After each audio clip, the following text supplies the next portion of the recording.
Hello दोस्तों, स्वागत है आपका हमारे चैनल पर। कहानी बहुत छोटी है लेकिन सीख उससे बहुत बड़ी मिलेगी।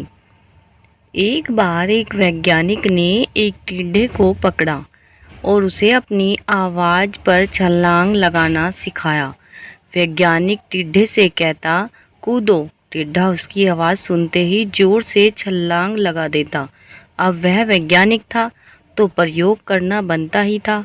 उन्होंने टिड्डे की छलांग पर प्रयोग किया। वैज्ञानिक ने उसकी एक टांग तोड़ दी और फिर बोला, कूदो। अब टिड्डे की छलांग की दूरी कम हो गई। वैज्ञानिक ने उसकी दूसरी टांग तोड़ दी और फिर बोला, कूदो। टिड्डे की छलांग और कम हो गई। अब तोड़ी गई उसकी तीसरी टांग, फिर छलांग की दूरी और कम हो गई। एक एक करके बेचारे टिड्डे की सारी टांगें तोड़ दी गई। अब आखिरी टांग टूटने पर जब उससे कहा गया कूदो तो वह हिल भी नहीं पाया।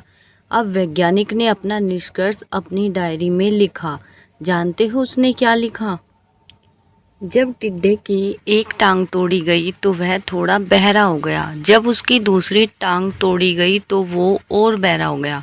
हर टांग टूटने के साथ वो और बहरा बहरा होता गया और सारी टांग टूटने के बाद वह बिल्कुल बहरा हो गया। अब जोर जोर से चिल्लाने का भी उस पर कोई असर नहीं हुआ।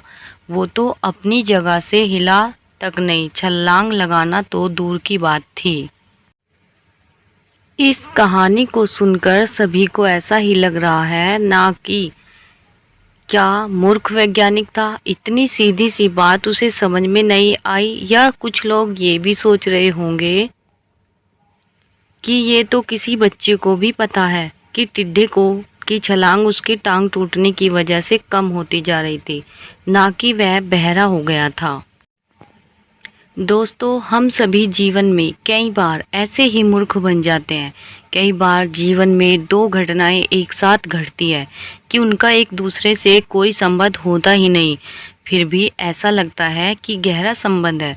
कभी कभी दिखता कुछ और है लेकिन समझ कुछ और आता है और वास्तव में होता कुछ और है।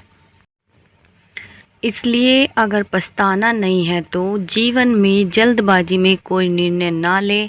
हमेशा समझ और सूझबूझ का इस्तेमाल करें, सावधानी बरतें, नतीजे सोच विचार कर ही निकालें। दोस्तों, आपको हमारी ये मोटिवेशनल की कहानी कैसी लगी हमें कमेंट में ज़रूर बताएं और हमारे चैनल को सब्सक्राइब करें, फॉलो करें। धन्यवाद दोस्तों, नमस्ते।